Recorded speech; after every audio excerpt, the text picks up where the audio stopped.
The following program is being brought to you on the Voice America Health and Wellness Channel. For more information about our network and to check our additional show hosts and topics of interest, please visit voiceamericahealth.com. The Voice America Talk Radio Network is the worldwide leader in live Internet talk radio. Visit voiceamerica.com. The views and ideas expressed on the following program are strictly those of the host or guests and do not necessarily reflect the views and ideas held by the Voice America Talk Radio Network, its staff, and management.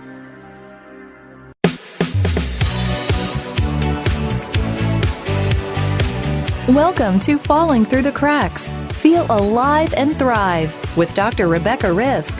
Do you ever feel that even though nothing seems seriously wrong and you pass all the medical tests, that you still feel that your health, pain, and fatigue are completely out of control? It doesn't have to be that way. Listen to the tips and suggestions given on our program today and take back control of your health. Now, here is Dr. Rebecca Risk. Hi everybody, welcome to Falling Through the Cracks. I'm Dr. Rebecca Risk, and today we're talking with Patricia Tallman. She has a doctorate in water resources engineering and a master's degree in environmental engineering sciences. Today we're discussing her book, The Restore Our Planet Diet. Patricia, welcome to the show. Thank you for having me. And what made you decide to write this book? Well, my book is actually a culmination of a journey that took about 13 years, and it was over this period that from initially when my husband and I decided to become vegans, and through the process over that time of learning everything that I have learned, I decided to put everything I know into a book so that people who are just simply unaware can learn about all I've learned in a single source. So your book is also, it's the Restore Our Planet Diet. So you're not just talking about being vegan, you're talking about the impact that that can have on the environment. And of course your studying is very, very environmental. What has made you so passionate about that? Well, I was interested in the environment way back in the 70s. Not that I want to carbon date myself here, but that was quite a novel concept at the time, and I was always interested in new and emerging fields of studies, and so that back then green and environment, it was not a household word. And I wanted to solve, global environmental issues like water pollution, air pollution, and of course, even back then we were aware of the smog issue in LA, and so those are things that intrigued me because I thought, this is the only planet we have, and we need to keep it clean. So that future generations will be able to experience the beauty that we have experienced. So that was my initial interest. So I know, back in the 70s when you were interested, it wasn't well known. It is well known now, but I think it might be important for us to talk about exactly, what is happening, why your book is so important for people to realize the changes that they can make. So what exactly is climate change? Well, climate change is basically it's a two-word phrase that refers to the alteration of long-term weather patterns. So some of the symptoms of climate change would be the ocean warming and the ocean acidification. That's part of climate change, as well as rising sea levels, increased global temperatures that we're experiencing every year. The average temperature is warmer than the previous one. And of course, people are familiar with the melting of the Arctic sea ice. So those are all indications of climate change. And so what does that mean for us living on this planet if these things are changing? Well, if these things are changing, for example, rising sea levels, melting of the Arctic sea ice, let's take rising sea levels. when low-lying cities or towns, when they get flooded, that would mean we have climate change refugees. And people that are, first of all, we have political refugees right now because of the, wars like in Syria. But when climate change affects people's habitat, that becomes an inevitable, it creates refugees on a level that we haven't experienced before. And also in terms of the melting Arctic Sea, we know that the polar bear habitat is diminishing because they are not able to rely on the sea ice so that they can go and, catch their prey. And so all this has an effect on the inhabitants of the planet, not only humans, but all the animals that depend on their environment. So, for example, when we have increased acidification in the ocean, we're finding that the sea life, some of them are exhibiting signs that they're not able to adapt as fast as the temperature is increasing or as the acidification is increasing. So those all have consequences on the livability of our planet.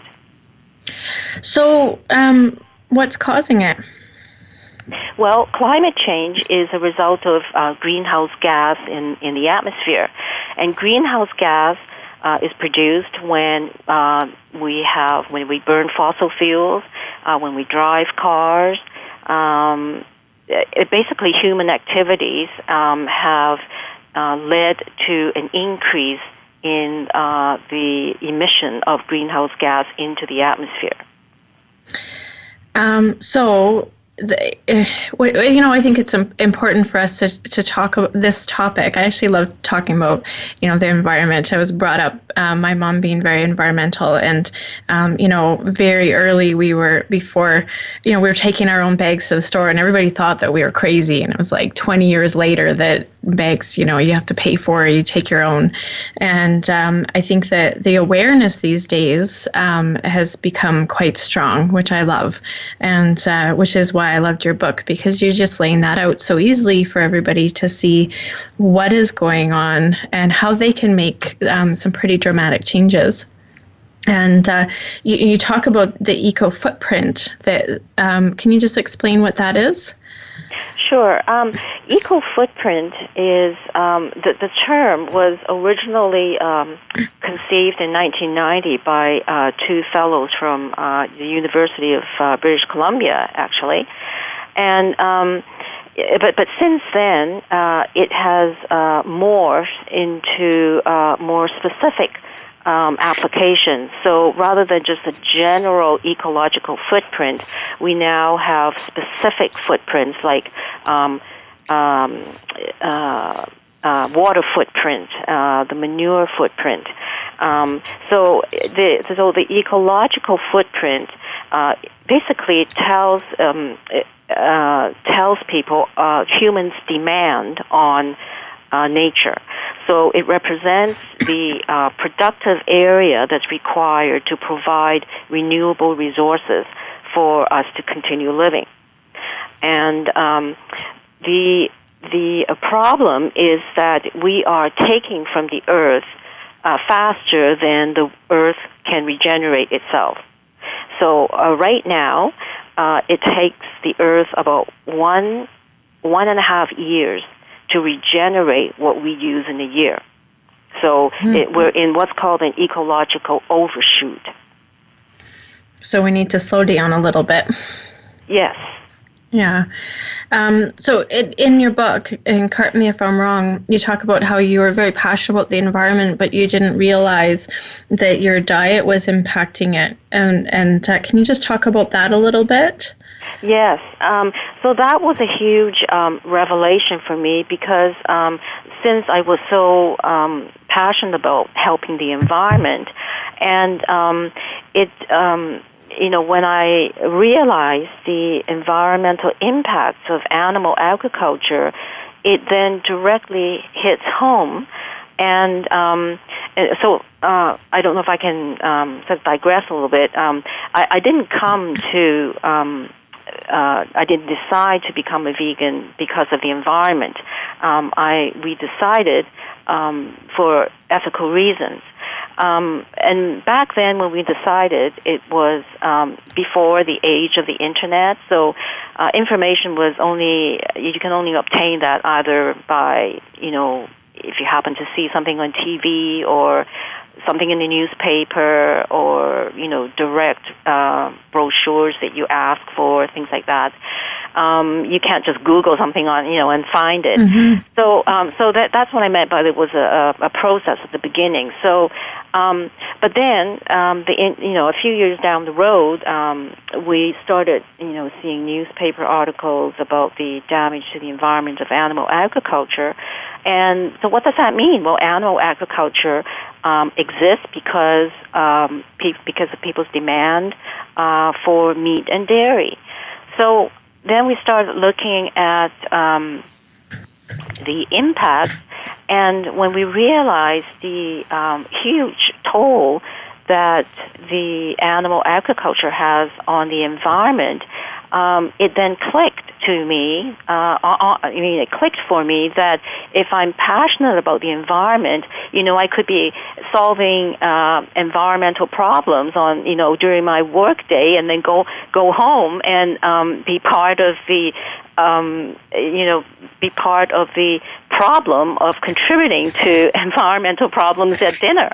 So it really was a wake-up call for me, and I think it could also be for people who are simply unaware in terms of the proportion of impact that animal agriculture has on the environment. So I think for me it was at that point that there was really it was never I would never go back to eating meat and dairy, but that really cemented that decision. Well, the first thing that you say in your book is a quote that says, "A vegetarian in a Hummer produces fewer greenhouse emissions than a meat eater in a Toyota Prius." Right. And I believe that was a quote. I don't quite remember where it was from. It's from a documentary. Yes. Yeah. Okay. So, since that quote, because of the improved efficiencies in vehicles, it may not be exactly quite true, but the same sentiment is there. And so let me explain. When people think about helping the environment, they'll think of, first of all, people would like to point to the energy sector. We shouldn't be, pipeline protesting come to mind, and burning of fossil fuels, and that is true. The energy sector is by far the largest contributor in terms of sector of greenhouse gas emissions, and that's at 26% of global greenhouse gas emissions. Now, but then the second thing people would think of is transportation. We're always encouraged to take transit, drive less, combine your errands so you can do them in one trip. If you can afford it, buy electric vehicles or hybrid vehicles, a carpool. So there's a lot of emphasis, and those are also good measures of reducing carbon. But if you look at the transportation sector combined, and that's not just cars and trains, that also includes flying, which is a huge greenhouse gas emitter, and ships. All those modes of transportation combined, their current contribution to global greenhouse gas emissions is 13%. Now, we have the 13 and we have the 26. And animal agriculture, the minimum estimate is 15% of global greenhouse gas emissions. So it's actually higher. The minimum estimate is higher than that of the transportation sector. So if we have so much emphasis in public discourse on transportation and energy use, why do we not have a similar discussion on reducing our dietary greenhouse gas emissions, right? Because after all, it is a significant contributor. And in fact, some experts argue that that contribution could be as high as 25%, which is just 1% lower than the energy sector. So it's smack in the middle between transportation and the energy sector. So it is a significant contributor. So and then if everyone were to eat a plant-based diet, we could reduce the dietary greenhouse gas emissions globally by 70%. And that was a report that was just out a few months ago. So that's a pretty big deal. Yes, it is. Yeah. Yeah. Okay, we're going to take a quick break, and when we come back, we're going to talk about this more. We're talking to Patricia Tallman. She is the author of the Restore Our Planet Diet. So we're talking about the impact that your diet, especially the meat and dairy industry, can have on the environment. So tune in. We'll be back shortly.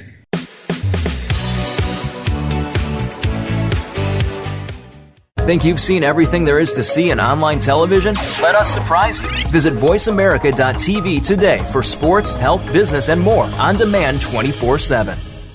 We're making it easier to listen to the Voice America Talk Radio Network wherever you go. In addition to listening live, you can check out information about your favorite talk show hosts, discover new talk show personalities, add shows to your list of favorites, and listen to all our show archives on demand. All from your iPhone, BlackBerry, or Android. Download it from the Apple App Store, BlackBerry App World, or Android Market, and get ready to tune in. The Voice America mobile app, powered by Aircast. Become our friend on Facebook. Post your thoughts about our shows and network on our timeline. Visit facebook.com/Voice America.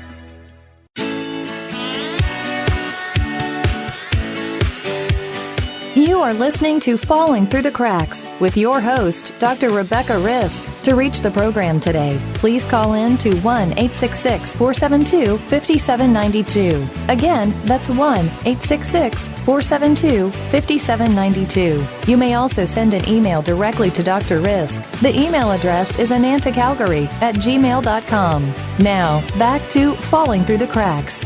Feel alive and thrive.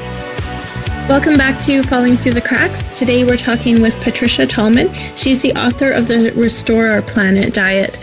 Patricia, we talked about that the meat and dairy industries are affecting the environment, and so of course the next thing is, what do we do next? And your book talks about becoming vegan. And can you just explain what that means? Sure.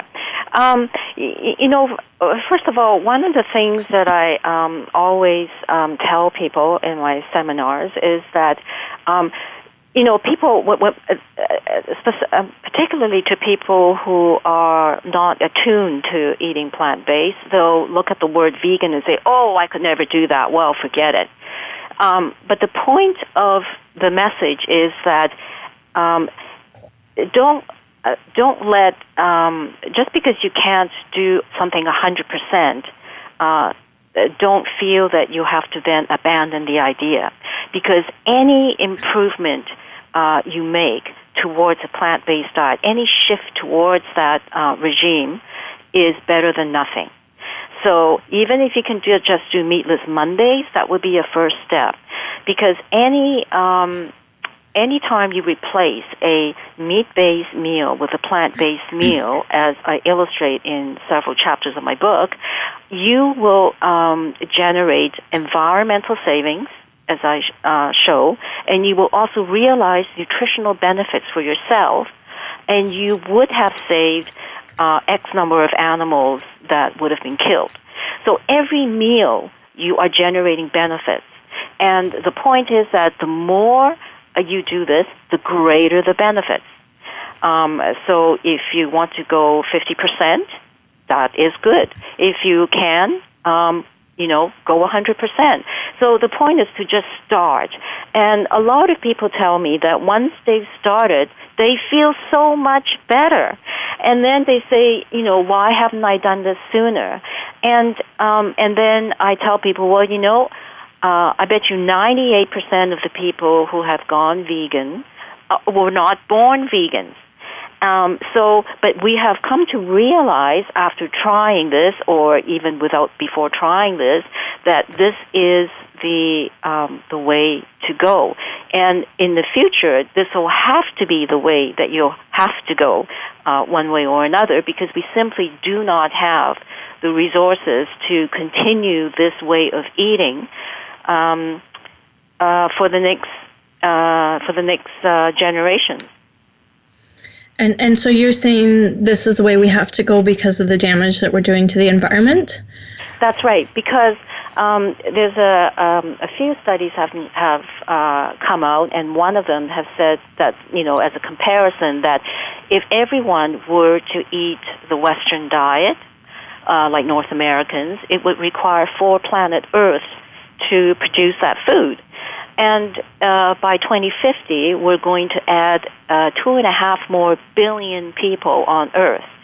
And a recent study out of the UK indicated that if we were to continue on the same eating pattern, by 2050, the demand for meat will increase by roughly 75%, so almost double, and for dairy it would increase by 65%. So clearly, we do not have 4, 3, or another planet Earth to produce this kind of food. I think you said something about how we would need 4 planet Earths in your book. Yes, that's right. To do that, and we don't. We just have this one. So aside from the environmental impact, are there other reasons why people would choose a plant-based diet? Yes, well, there's more of a selfish reason would be for your own health, and it's been proven in medical literature, medical journals, that a plant-based diet not only is good for preventing chronic diseases, but also in many cases reverse chronic diseases like diabetes, heart disease, and sometimes even cancer. What I like to say is that with the same one diet, the plant-based diet, you are able to get optimum nutrition, get the best chance for disease prevention, as well as helping the environment. And it's the same diet, same plant-based diet. Okay. So there are some people that argue that humans are designed to eat meat, and that's something that we need to do, which is, especially the popular Paleo diet. Yeah. What are your thoughts on this? Well, I have several thoughts on that, and so first of all, the Paleo diet is a myth because it's been shown by several authoritative people that most of what the, quote, Paleo people ate at that age, in that era, were mostly plant foods with only a few and far in between some meat protein. It's actually they call it the hunter-gatherers, but it's actually the hunter part that they like to glorify, but it's mostly the gatherers, the women, that found most of the food that made up a big proportion of their diet. But why do we focus on just that period? I mean, we have existed for many years before the Paleolithic age. Why just focus on that age? And the way I like to dispel this myth is to relate the work of Dr. Milton Mills. Dr. Mills is a physician And what he did was he looked at he looked at anatomical and physical features of carnivores, omnivores, and herbivores. And I described his work in the book. And basically, what he found was that if you looked at there were about 18 characteristics, everything from our jaw structure to our teeth, to our digestive system. If you list all those attributes down for carnivores, omnivores, and herbivores, and then you write the same attributes down for humans, what you find is that all 18 of those characteristics for humans line up with those of the herbivores, not the omnivores nor the carnivores. So, if an alien came to Earth and had to feed us, and they looked at our physical features, they would come to the conclusion that our bodies are in fact designed to eat plants and not meat.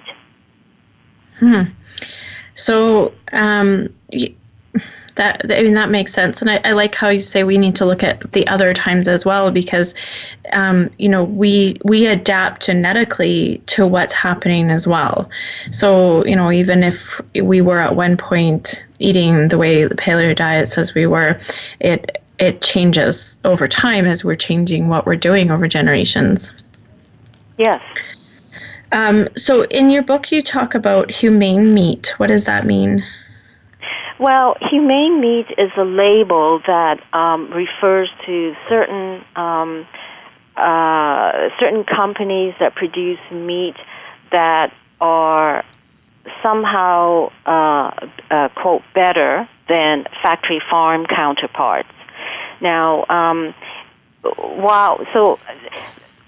so what this does is that it plays to the consumer's desire to at least have a sense of comfort that the animals were treated well before they were killed. So while this is a good marketing tool, in reality, it does very little for the animals themselves. So, for example, when you talk about pasture-raised beef, right? So the humane meat usually comes from oftentimes smaller, organic or private owner farms. So we tend to have this romanticized image that these animals are living a life of a luxury and of charm, and and then off they go to be killed. Well, in essence, what happens, for example, if you talk about pasture-raised beef, while the beef does get to roam around on pasture, the cows, they are still killed at a fraction of their age in the end. So cows live somewhere between 20 to 25 years, and so the beef that comes from cows usually around 1.5 to 2 years old. So it would be like saying to a slave, I'm going to treat you better, but I'm still going to kill you at a fraction of your lifespan because I want to eat your meat. So that's the ethical point. The environment, from an environmental perspective, it is incorrect to say that it's environmentally better, because research has shown, for example, in the case of beef, that they actually emit 2 to 4 times more greenhouse gas than their factory farm counterparts. The reason being that because they're raised on pasture, it takes them longer to achieve their slaughter weight. So while they are grazing, there's more opportunity for them to release more greenhouse gas from the front and the back end. So it doesn't make sense from that perspective as well. It is highly impractical to have this on a large-scale model to feed all the people that want to eat meat, because we just simply do not have that land for animals to roam around. So on all fronts, while it's a modicum of measure better, and it's just very minorly so for the animals. It is not environmentally better, and I doubt that it is even better for you in terms of health. Okay, so a lot of people talk about eating locally as well, just because that's reducing the amount of carbon fuels just with the transportation. Does that make a difference? Yes. Now, if you want to eat local, it makes a lot of sense. For example, when you go to farmers market in the summertime, you get local fresh produce. That makes a lot of sense. It's fresher because it's local. It doesn't, your vitamins aren't lost between, days of transport from California. Plus, you also support the local economy. And, of course, you save, like you mentioned, the carbon from transportation. However, it makes it makes little sense in terms of animal products. The reason being that the majority of the greenhouse gas emissions for animal products comes from the production of the animal product, not the transportation part. Because if you look at it globally, by activity in terms of growing the feed to feed the animals, then the fermentation of the food in the stomachs of ruminant animals, and you look at the storage, processing, and then you look at transportation. Those are the four main activities of in animal agriculture that produce greenhouse gas. Transportation only takes up, the transportation and processing of the final animal product is 6%. And even if you include transportation of the feed to the slaughterhouse, it will only go to somewhere like 10%. So it really is somewhere between 6 and 10% of the total global greenhouse gas emissions of the animal product. What would make more sense if you are seriously about helping the environment would be to eat a plant-based meal. Okay. And that's why I have a graph in there that shows the greenhouse gas emissions of animal products versus plant foods. Yeah, in your book, especially with every recipe, you lay out what you're changing by removing the meat from that recipe and changing it to a plant-based diet, which I think is helpful too. So you know what you're doing and what changes you're making. Yeah. Yes. We're going to take a quick break. Today we're talking with Patricia Tallman. She is the author of the Restore Planet Diet. So we're going to be back shortly. Please stay tuned.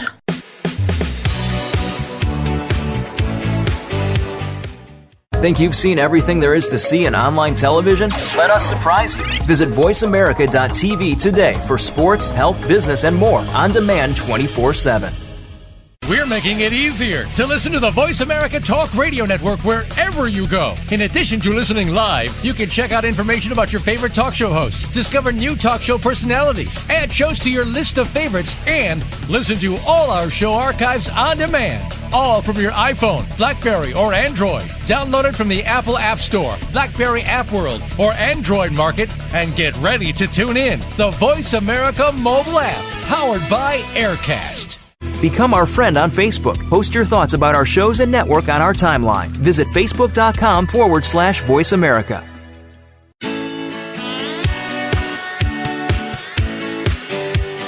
You are listening to Falling Through the Cracks with your host, Dr. Rebecca Risk. To reach the program today, please call in to 1-866-472-5792. Again, that's 1-866-472-5792. You may also send an email directly to Dr. Risk. The email address is anantacalgary@gmail.com. Now, back to Falling Through the Cracks. Feel alive and thrive. Welcome back to Falling Through the Cracks. Today we're talking with Patricia Tallman. She's the author of the Restore Our Planet Diet. So Patricia, you mentioned this a little bit earlier, but I'm just wondering if you can lay out exactly if there are any health risks to eating meat, because you said people do feel better when they switch over. So what's exactly happening? Well, first of all, people in general, if they're eating a meat-based diet, is getting too much protein. And too much protein is associated with kidney disease, cancer, and osteoporosis. So when the point about eating the difference between a meat-based and a plant-based diet is basically comes down to the following. When you're eating a meat-centered diet, you get it's very easy to get too much protein, and we do. The average North American gets about twice as much as what's recommended. So we get too much protein, and we don't get enough of the antioxidants, the vitamins, the minerals, and the fiber that are present in plant foods that are very low or negligent in animal foods. However, if we switch to a plant-based diet, we get sufficient protein, while at the same time we're harnessing the powerful antioxidants, the vitamins, the minerals, and the fiber. So one of the things that people usually first, when they go on a plant-based diet, they say they feel better, is they're eating more fiber.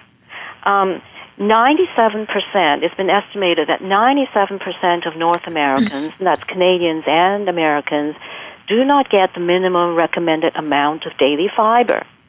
And where do you get fiber? You only get it in plant foods, right? So, and fiber helps with removing cholesterol, removing toxins, keeping people regular, and that is one of the health benefits of eating plant-based, is that you will naturally get more fiber in your diet.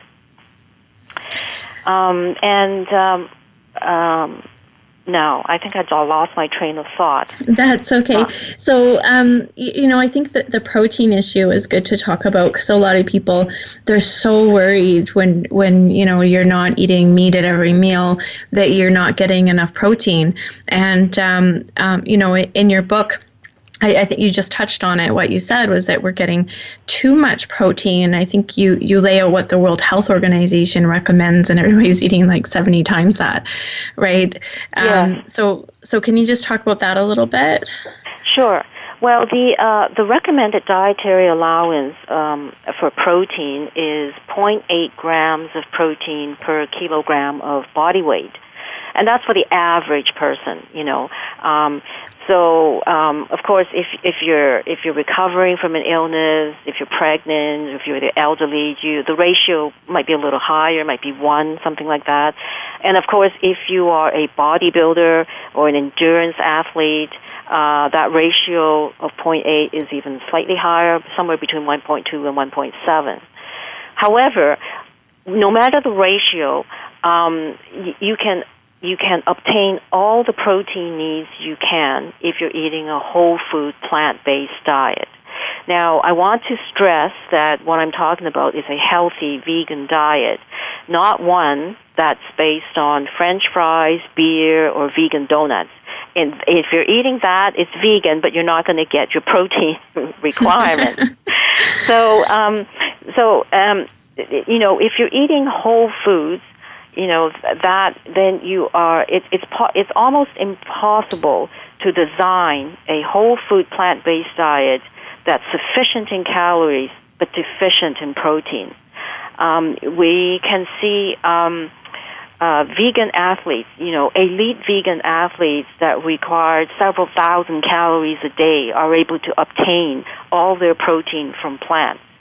And the reason more and more elite athletes are going plant-based is because they have discovered that they do get sufficient protein. They get enough protein from plants, as well as what I mentioned earlier, getting all the benefits of the antioxidants.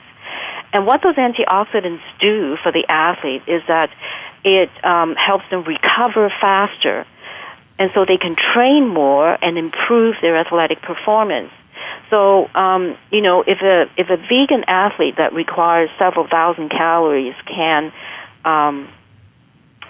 thrive on a plant-based diet, the average person, can certainly find enough protein from plant foods in their ordinary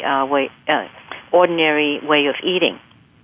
Well, I think that that's a really good example because, their calories are high and their activity is high. And I've actually read that there are, some very high athletes that have embraced being vegan, and they actually feel better and their performance is better. Yes. Yes, and one of the examples I give, and on my website, there's information on the website that's not in the book, and one of the pages on the website shows all the different vegan athletes, everything from endurance sports to bodybuilder, so people can get a sense of how not only can you survive, but you can thrive on a plant-based diet. And one of the examples I like to use is a man by the name of Patrick Baboumian, who I think he was a vegetarian most of his life. But in 2011, he decided to go vegan after he found out about the terrible suffering that cows go through. So he went vegan, gave up dairy in 2011, and in 2013 he broke another record. I mean, he's broken several more records since then. He's what's called a strongman competitor. He competes in strongman competition, and he's known as the strongest man in Germany. And this record he broke was actually in Canada when he lifted 550 kilos. That's something like 1,200 pounds. He lifted that weight and carried it for 10 meters. So that is, that's something that, that I tell people, look, vegans are not weaklings. I mean, you can be, but you don't have to be, depending on how well you eat. And I mean, just look at Patrick, just look at the elephants. Nobody would question that those animals that are herbivores are deficient in protein. Mm-hmm. So if there's somebody listening who's realizing that this is something that they want to undertake, but they have been a meat eater, aside from Meatless Mondays, which you mentioned earlier, is there a way that they can get started to implement this in their life? Well, what I often recommend is, first of all, get a basic understanding of how it impacts your health. When you realize, most people are driven, not most, I would say a good proportion of people are driven by health, and a good proportion are driven by the environment, and a good proportion are driven by ethics. And all those three, especially health and environment, are addressed in my book. So they can get a copy of the book and read about the impacts on those specific topics. And there's a list of resources at the end of the book, some websites and some films that people can watch to further enhance their understanding. So that's the first step. And once you get a sense of how bad animal protein is for your health and for the environment and for the animals, then the first thing I would recommend people to do in their transition is to eliminate dairy. There are two reasons. Because, first of all, because it's bad for you, but also because dairy is one of the easiest things to replace nowadays. It wasn't so when we started, about 13, 14 years ago. But nowadays, it's the easiest thing to replace because we have plant-based versions of cow's milk that you can directly substitute for your cereals, for your smoothies, for your baking. They're all fortified to the same degree of calcium as cow's milk, so you're not losing calcium. You can, and it also does not contain all the hormones and growth factors and opioid compounds that dairy contains. We also have plant-based yogurts and plant-based cheeses and plant-based desserts. So there is no need for, sacrifice. We can still indulge, but we don't. But that indulgence does not carry any ethical issues with it, because no cows have to suffer for it, and we are not putting things that are bad for us into our bodies, and we're not harming the environment. So what the first step I would suggest is to replace all the dairy products that one is consuming with plant-based alternatives. Okay, and so when people are switching over from eating less meat or no meat, how can they go about that to make a proper transition to feel okay with what they're doing? Okay, so the powerhouse of protein in a plant-based diet are the legumes. So the legumes consist of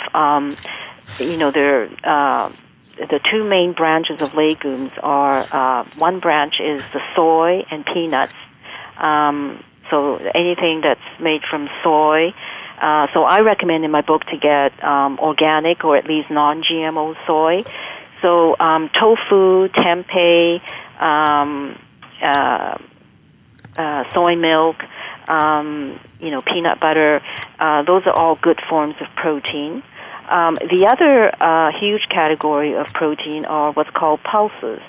And pulses are your beans, kidney beans, black beans, black turtle beans, I said that, navy beans, garbanzo beans, and then also your lentils, red lentils, green lentils, black lentils, split peas, green split peas, yellow split peas. Those kind of things are legumes. Are pulses, and those are that combined with the soy products are very high in protein. So if you were to replace your meat protein with those plant protein powerhouses, as I demonstrate in those recipes where I switch the meat protein with the plant protein, that way you are ensuring that you're getting quality, clean protein in your diet. So in your book, you actually have a lot of recipes, which I think, if somebody's wanting to embrace this or just even make some small changes, you have, really good examples. And you've got chapters on if you're, replacing chicken to do this. Is there a recipe that's your favorite recipe in here? Well, yes. Actually, one of my favorite recipes is towards the back of the book where it's just plain recipes. So I have chapters on vegetables, so you can make different kinds of vegetables, a chapter on legumes, and incidentally, this is the International Year of the Pulses. So I feature a whole chapter on different ways to make legumes, including veggie burgers, making legumes, using legumes to make that. So one of my favorite is yam and black bean chili. And so chili, everybody likes, it's chili. And I haven't met anybody that hasn't liked chili.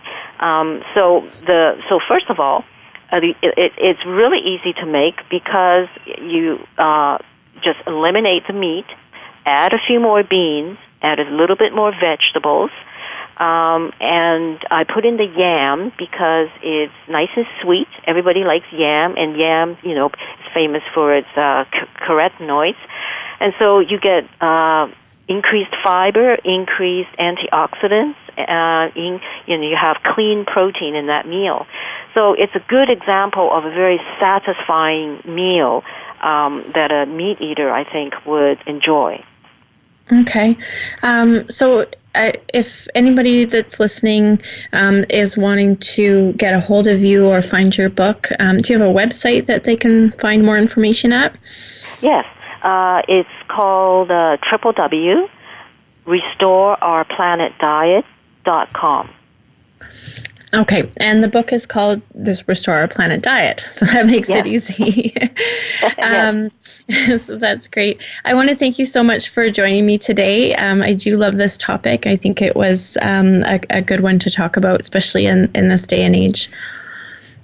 Thank you for having me. I'm glad to be able to share this with your audience. So next week we're going to be talking, interviewing the authors of the Pain-Free Posture Handbook. So be sure to tune in. Today we were talking with Patricia Tallman. She is the author of the Restore Our Planet Diet. So thanks so much for listening, and make today a great day.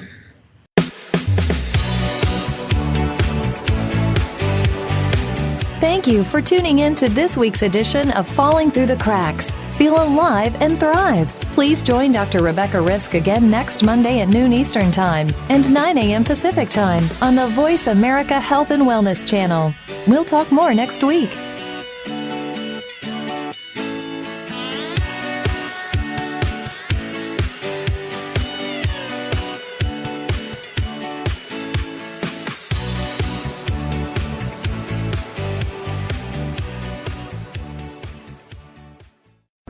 Thanks again for listening to the preceding program, brought to you on the Voice America Health and Wellness channel. For more information about our network and to check out additional show hosts and topics of interest, please visit voiceamericahealth.com. The Voice America Talk Radio Network is the worldwide leader in live Internet talk radio. Visit voiceamerica.com. The views and ideas expressed on the preceding program are strictly those of the host or guests and do not necessarily reflect the views and ideas held by the Voice America Talk Radio Network.